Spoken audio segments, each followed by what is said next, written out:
اعوذ بالله من الشیطان الرجیم. بسم الله الرحمن الرحیم. سلامونه او درنښت قدرمنو خویندو ورونو ګرانو ماشومانو درنو مېلمنو ستاسو د ټولو په اجازه تر هر څه دمخه راځئ چې ټول په ګډه لاسونه لپه کړو، په لر او بر وطن کې د هغه شهیدانو روح ته دعا وکړو کوم چې د دې خاورې او ولس د خپلواکۍ د لاسته راوړلو په موخه یې خپل سرونه قربان کړي دي او هغوی چې د زبرځواکونو په لاس راوړل شوي نیابتي جګړو کې خپل خوږ ژوند له لاسه ورکړی. د لوی څښتن څخه دغه قربانیانو ته جنت فردوس غواړو او تمه لرو چې دغو شهیدانو قربانۍ یوه ورځ افغان ملت ته د یو روڼ سباوون زیری ولري. زموږ پروګرام دوه برخې لري. په سر کې به ویناوال خپلې ویناوې په دا مهم ټاپیکونه چې موږ نن په نظر کې لرو په دې به خپله خبره کوي او په دویم برخې به موږ د تنظیم سازۍ یا د هغو ملګرو او دوستانو چې نن دلته تشریف راوړی ده او دوی خپلې پوښتنې لري د هغوی سره به دوی پوښتنو ته به مشران چې دلته حاضر دي دوی به ځوابونه وایي. دوی کولی شي چې خپل سالم او جوړونکي نظریات وړاندیزونه زموږ سره شریک کړي. زموږ پروګرام د ملي سرود په غږولو شروع کیږي.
مننه.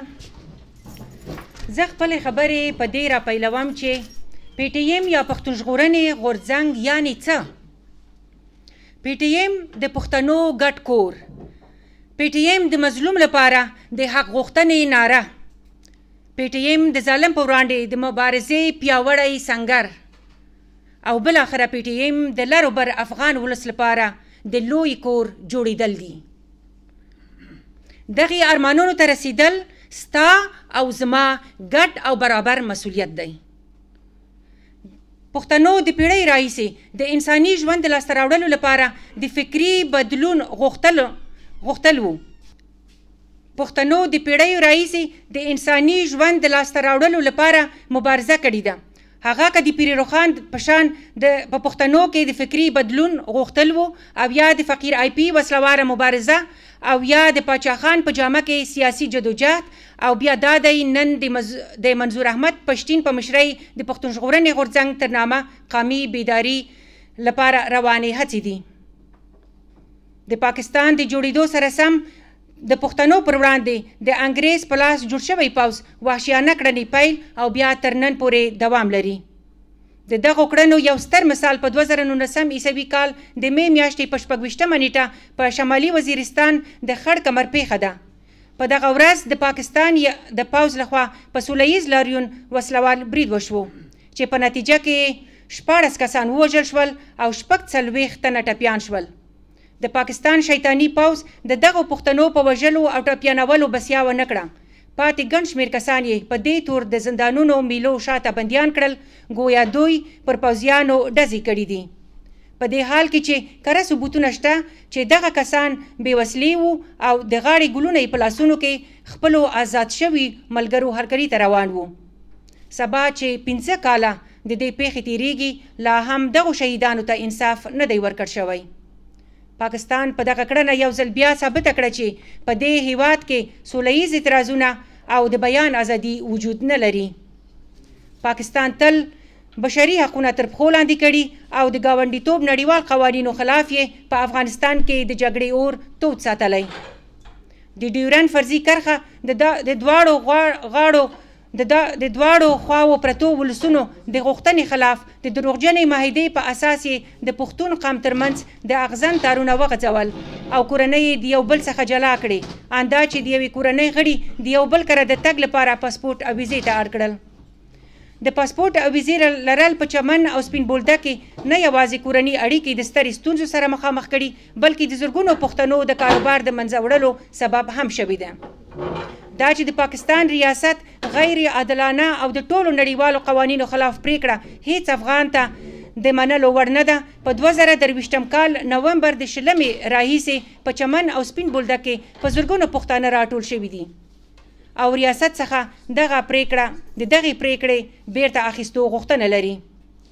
دا چې ریاست نه یوازې د دوی غوښتنې نه دي منلي، بلکې په کراتو یې په پرلت کوونکو وسلوال بریدونه کړي او دوی یې پرلت پرېښودو ته اړ کړي دي. د روانې میاشتې په 4مه نیټه د پوځ لخوا په پرلت کوونکو د وسلوال برید په نتیجه کې 3 تنه ځایي اوسیدونکي شهیدان، شاوخوا 20 تنه ټپیان او لسګونې نور ونیول شول، خو پرلت لا تر اوسه روان دی او پرلت کوونکي وایي تر هغوی به پرلت ته ادامه ورکوو تر څو د دوی غوښتنې نه وي منل شوي. په دې اړه په اروپا او نړۍ کې د PTM غړیو په کراتو د ملګرو ملتونو او نور انساني حقونو مدافع بنسټونو څخه غوښتنه کړې ده چې پر پاکستان ریاست فشار راولي تر څو د پرلت کوونکو غوښتنې ومني. او اوس یو ځل بیا دغه ناسته غونډه د ملګرو ملتونو څخه ورته غوښتنه لري. درنو ګډونوالو، د ښځو پر مخ د تعلیمي او تحصیلي بنسټونو د دروازو تړل بل ستر بشري ناورین دی چې افغان ولس یې شاوخوا د 3 کلو راهیسې ترې کړېږي. دا چې اوسنی حکومت د دغې غیر شرعي کړنې تر شا د چا لاس دی، د دغې ملت د ارزښتونو سره څه لوبې روانې دي، دا به وخت او زمان معلوم کړي. د اوس لپاره همدومره وایم چې تعلیم په ښځه او نر فرض دی. د دې لپاره چې ټولنه د فکري اسارت څخه وژغورو پکار ده چې ښځې او نر په علم سمبال کړو. په اوسني پرمختللې نړۍ کې یوازې په تعلیم او تحصیل سیالي کولی شو. اندا چې د جګړې په میدان کې د تورې او ټوپک په ځای د ډرون زمانه ده.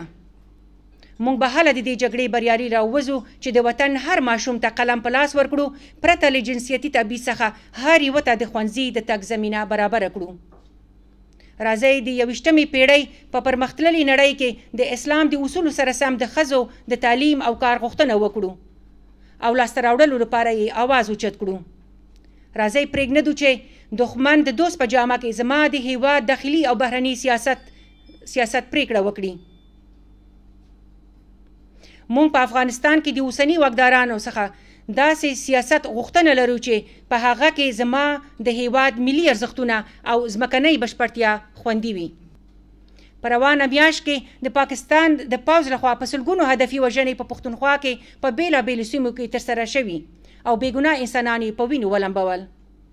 پاکستان دغې کړنې په ولس کې د ویرې اچولې په موخه ترسره کوي او غواړي نړیوالو ته وښیي چې په دې سیمه کې تروریزم شتون لري او غواړي په دې ډول بیا د غربیانو پیسې ترلاسه کړي. پاکستان تل د پښتنو په وینو د ډالرو کاروبار کړی ده. مشر منظور احمد پښتین په کراتو یاده کړې ده چې زبرځواکونه په ګډه په دغه منطقه کې د یوې بلې لوبې پلانونه جوړوي او پاکستاني جنرالان یې د عملي کولو په موخه د پښتنو خاوره استعمالوي چې قربانیان به یې پښتانه وي. مشر په روانه لوبه د دې قام پوهول د ځان او د غورځنګ دنده بولي. په آخر کې یو ځل بیا د ملګرو ملتو او بشري حقونو د ساتنې بنسټونو څخه غوښتنه لرو چې په پښتونخوا کې د پاکستان پوځ د دغې هدفي وژنو په وړاندې خپل دریځ څرګند کړي او د دغې مظلوم ولس د هغه غوښتنې آواز بدرګه کړي. درنو پښتنو، په یاد ولرئ چې د نړۍ هر ګوټ هغه قومونه آزاد او د خپلې خاورې او وسایلو اختیار په لاس لري کوم چې د اتحاد او اتفاق پړی په لاس نیولی دی. نو دې اصل ته په کتو موږ هله خپلې غوښتنې پوره کولی شو کله مو چې د یووالي په اصل باور وکړ او دغه سپېڅلې مبارزه مو د خپل منځي اختلافاتو قرباني نه کړه. په دې هیله چې یوه ورځ پښتانه د ازادۍ د جشن په لمانځلو راټول شي. د غونډې لومړی ویناوال راغواړم.